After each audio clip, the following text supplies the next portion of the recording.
अध्यात्म विज्ञान, नई दृष्टि, नई खोज। देखिए, सुनिए और समझिए। अध्यात्म विज्ञानी पूज्य स्वामी श्री कमलेशानंद जी के निर्देशन में सनातन सत्य का अनुसंधान कर जीवन को प्रकाशित करें। आज कुदरती रचना समझવું એટલે કે પેલું જે ઉકલતો ભાવ હોય ને તો ઉકલવાનો છે. મન, બુદ્ધિ, ચિત્ત, અહંકાર આ ડિસ્ચાર્જમાં છે, જેને ડિસ્ચાર્જ અંતસ્કરણ કહે છે. અને સ્પીચ અને એક્શન બહાર દેખાય છે. બરાબર. આ બધું તો નીકળ્યા જ કરવાનું સમય સમય સંજોગોને આધારે હિસાબ પ્રમાણે. બરાબર. પણ એને તમે કુદરતી રચના તરીકે એક્સેપ્ટ કરો છો. મેં કર્યું, તે કર્યું, તે કર્યું એમ એક્સેપ્ટ કરો છો. મારું છે, તારું છે એમ એક્સેપ્ટ કરો છો. બસ એ તો રિલેટિવ સત્યમાં ગયા તો તમે કુદરતી રચના સમજ્યા નથી. બરાબર. ઓકે. આમાં સિદ્ધાંત એટલું સમજી જાઓ, સિદ્ધાંત સમજો તમે કે કુદરતી રચનાનો મતલબ તમારું જન્મ, જીવન અને મૃત્યુ અને જન્મ સાથે જોડાયેલા તમામ પ્રકારના સંજોગો અને 5 ઇન્દ્રિયોથી દેખાતી તમામ કુદરતની અવસ્થાઓ એ બધું કુદરતી રચના છે. પણ તમને જોતા નથી આવડતું, બસ એ તમારી અજ્ઞાનતા છે. બરાબર. તમારે ખાલી જોવાનું જ છે કે કરવાનું નથી. આ તે જોવામાં આપણા અમુક વિઝન અમુક લેવલ સુધી જોઈ શકીએ. એટલે એ આપણી ડેવલપમેન્ટ લિમિટ આવી ગઈ. ચાલો ત્યાં કેવો પુરુષાર્થ હોવો જોઈએ એ જગ્યા પર. આજ વિજ્ઞાનને બ્રોડ વિઝનથી જેટલું સમજાશે એટલા વધારે સંજોગોને તમે ડાયલ્યુટ કરી શકશો, ડાયજેસ્ટ કરી શકશો અને તમે નિર્લેપ અને અસંગ રહી શકશો, વિતરાગ રહી શકશો. કેમ? કારણ કે તમને કુદરતી રચના તરીકે જોવાનું આવડ્યું હવે. ઓકે. એ વિઝન જેટલું ડેવલપ કરતા જશો.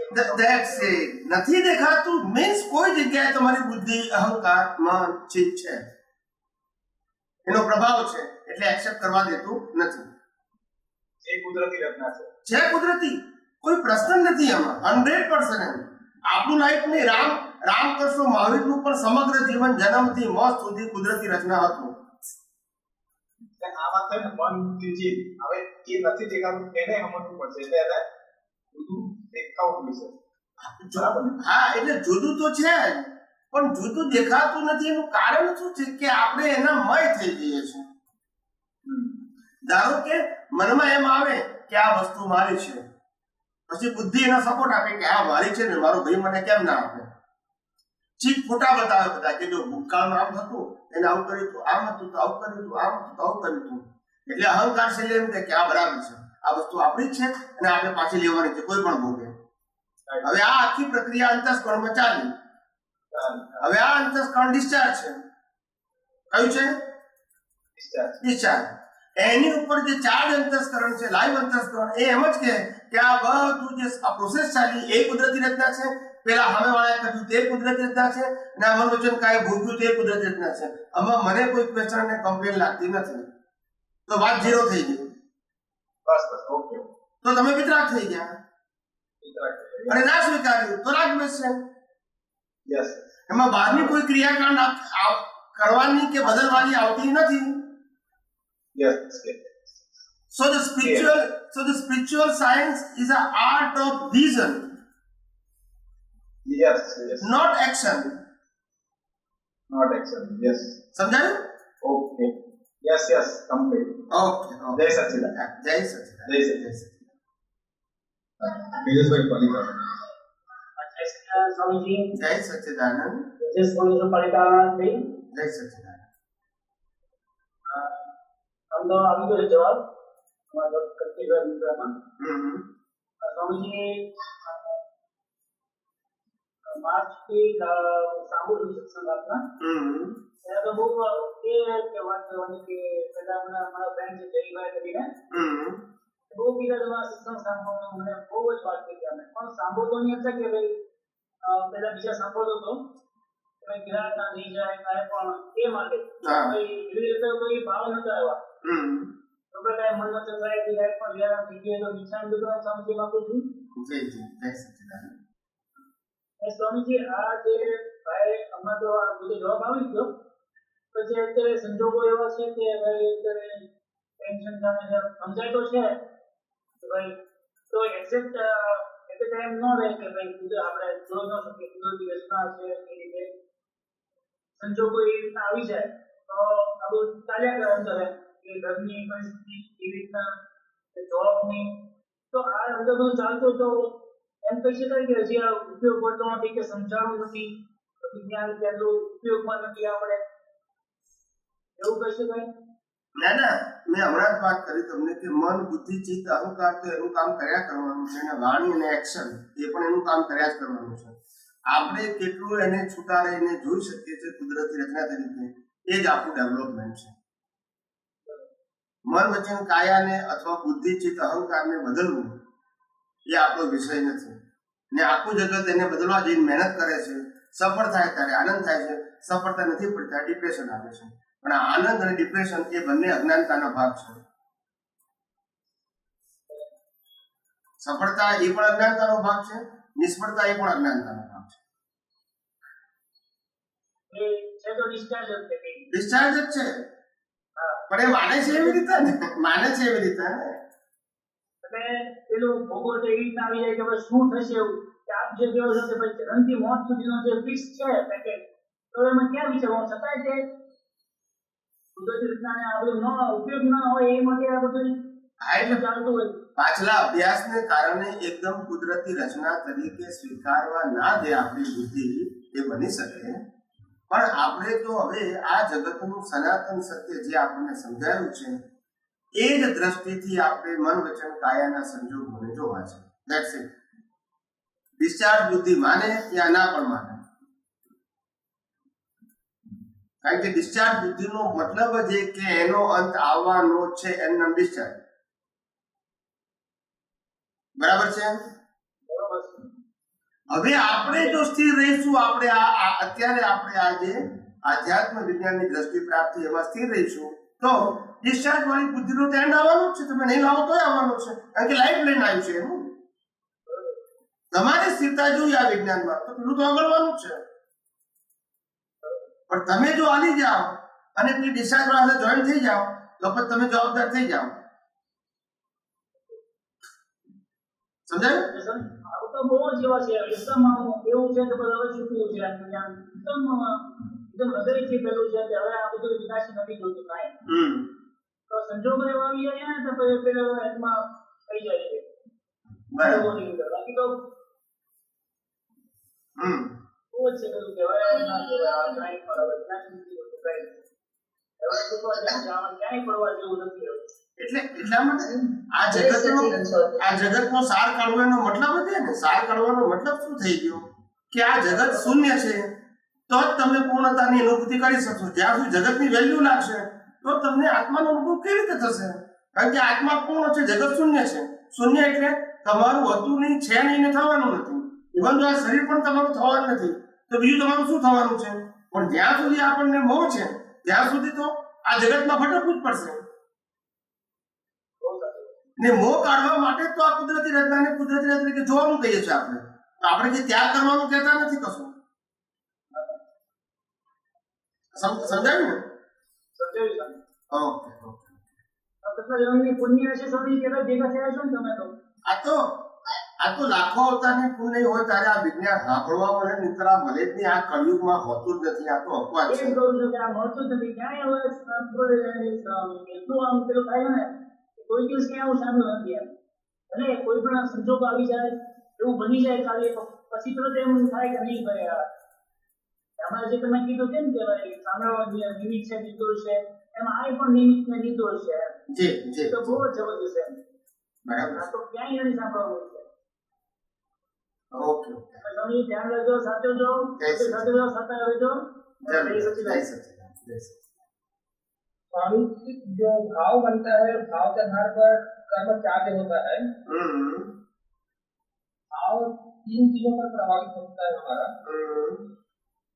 लेकर के आया हुआ डेवलपमेंट, वर्तमान में जो ज्ञान मिलता है वो और वर्तमान संयोग,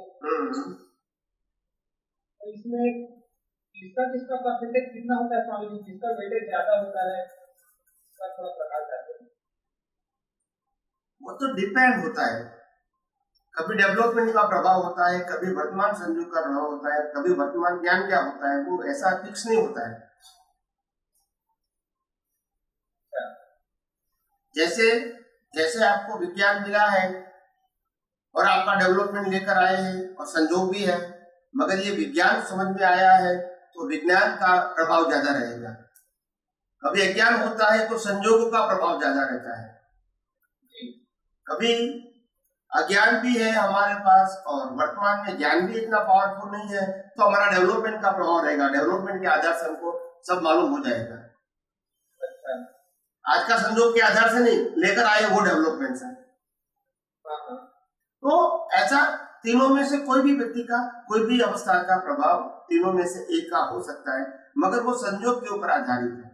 मगर सबसे बड़ी बात यह है कि तीनों में से किसी का भी प्रभाव है, मगर इतना जरूर ध्यान रखना कि हम जिस प्रभाव के आधार से हम इस दुनिया के सनातन सत्य को समझ सकते हैं, वही हमारे लिए इम्पोर्टेंट है। प्रभाव चाहे डेवलपमेंट का है, चाहे बाहर के संयोगों का है, चाहे वर्तमान ज्ञान का है, मगर किसी के भी सहयोग से अगर हम इस दुनिया को कुदरती रचना के रूप में समझ सकते हैं, अपने मन वचन काया और अवस्था को कुदरती रचना के रूप में समझ सकते हैं, तो समझ लेना कि हम सही मार्ग पे आगे बढ़ रहे हैं। जी स्वामी जी, लेकिन अभी वर्तमान में तो ज्यादा संयोग पर ही लोगों का पुरुषार्थ आधारित है ना स्वामी जी। बहुत लोग तो उसी पर ज्यादा वेटेज देते हैं कि ये संयोग के आधार पर ही पुरुषार्थ होता है, इस तरह की परिस्थिति है। मगर वो तो मैंने कहा ना कि जो लोग क्रिया को पुरुषार्थ मानते हैं तो संयोग के आधार पर ही होगा ना। उसमें हम क्या कर सकते हैं? उनके पास जैसी दृष्टि है उसी का ही तो वो उपयोग करेंगे। अगर जब आपने मान लिया कि आरती करना ही पुरुषार्थ है और आरती करोगे तो भी पुण्य मिलेगा, आरती करोगे तो भी आपको सद्गति होगा, ऐसा आपको ज्ञान दिया है, आपने रिसीव कर दिया है, तो आपका वेट क्या रहेगा? कैसे भी करके मैं सुबह शाम आरती करूं, कैसे भी करके सुबह शाम आरती करूं, यही रहेगा ना। तो फिर आप कहोगे कि मेरे को विज्ञान समझना है, तो ये पॉसिबल नहीं है ना फिर उनके लिए। तो वो तो रहेगा, इसलिए वो अवस्था की वैल्यू हो गई। तो ऐसा है, इसलिए मैंने कहा हर संजोगों में अलग अलग वैल्यू होती है। और ये अवस्था तो पूर्व में भाव की उसका परिणाम ही है ना स्वामी जी। जो संयोग मिला है वो एक प्रकार का रिजल्ट है हमारा, और रिजल्ट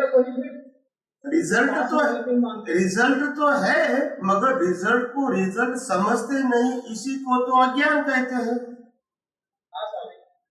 तो इसमें हम क्या कर सकते हैं? मगर अज्ञान है तो रिजल्ट को ही पुरुषार्थ मानेंगे।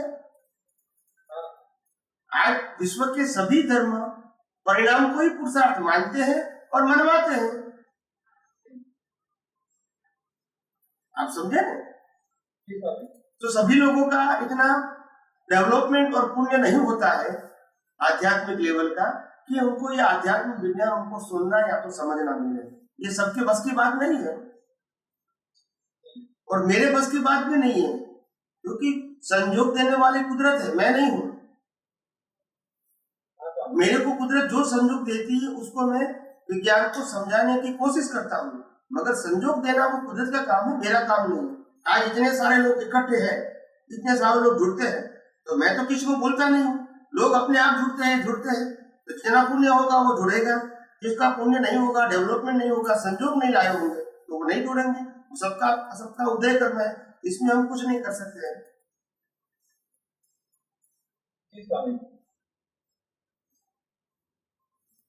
तो जिनके पास में ये समझ नहीं है उनके लिए बाहरी संयोग पर ज्यादा आधारित है उनका पुरुषार्थ। हाँ। और जो ये डेवलपमेंट लेकर आए हैं तो उनका पुरुषार्थ डेवलपमेंट पर ज्यादा आधारित है। हाँ, बराबर है। नहीं, इम्पोर्टेंट तो कोई भी हो सकता है, ऐसा कुछ नहीं है। डेवलपमेंट भी हो सकता है, बाहर के संयोग भी हो सकते हैं, या तो आज का जो नया ज्ञान मिला वो भी हो सकता है। वो मेरा कहने का मतलब यह है कि सभी अवस्था वो संजोग के ऊपर आधारित है। तो आपको जिस प्रकार से ज्ञान मिलने वाला होगा वो आपको मिलेगा, और यूज करने वाले भी आप हैं। इतना जरूर समझो कि इतना मत, ऐसा मत समझो कि जो व्यक्तियों को ज्ञान मिलता है इनका सही दिशा में पुरुषार्थ होता ही है, ऐसा मानना जरूरी नहीं है। आप समझे? तो इसीलिए मैंने कई बार एग्जाम्पल दिया है कि दादा भगवान के पास 60,000 लोगों ने ज्ञान दिया था, मगर कभी 5,000 व्यक्ति भी इकट्ठे नहीं हुए एनी टाइम। तो इसका मतलब क्या रहा कि किसी को इंटरेस्ट नहीं होता है, ज्ञान लेना एक अलग बात होती है। एक उदय कर्म हो गया, मिलना उदय कर्म है। कोई पुरुषार्थ, कोई वैल्यू, कोई इंटरेस्ट उसको नहीं रहा, तो फिर क्या करेगा? ज्ञान अपने आप क्या करेगा? उदय कर्म था, खत्म हो गया, बस। और कोई बेनिफिट आपको नहीं हुआ जो होना चाहिए।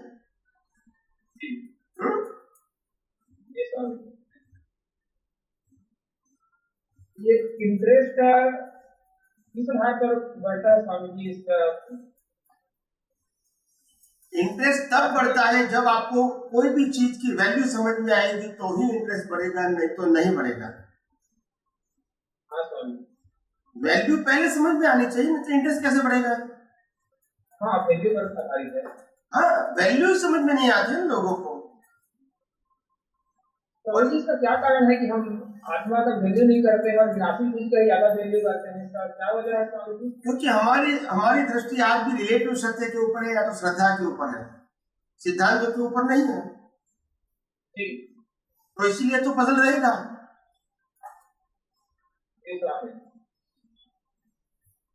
तो इसीलिए मैंने कहा कि विज्ञान को समझना, ये कुदरती कानून को समझना हमारे लिए बहुत इंपॉर्टेंट है। और समझने का मतलब यही है कि जो भी परिस्थितियां आती है हमारे सामने, खुद के लिए या खुद के सामने आती है, वो सभी अवस्थाओं को हम जब इसको जीरो वैल्यू समझेंगे तभी तो आत्मा की वैल्यू समझ में आएगी।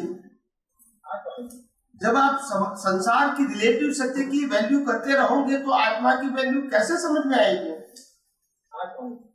यही तो कठिनाई है ना। और जब कुदरती रचना समझ में नहीं आती है, क्यों नहीं आती है? क्योंकि मैं ही करता हूं, वो सामने वाला करता है, मैं ही मालिक हूं या तो आप मालिक है। यही जब दृष्टि मेरी परिपक्व होती है तो फिर मेरे को ये कुदरती रचना कैसे समझ में आएगी? तो वैल्यू, पहले हमको उसकी वैल्यू समझनी पड़ेगी। वैल्यू आने के बाद ही इसमें इंटरेस्ट आएगा, नहीं तो नहीं आएगा। ये विज्ञान की वैल्यू हमको करनी पड़ेगी, क्योंकि विज्ञान हमको रियलाइज करना है, दुनिया को नहीं करना है।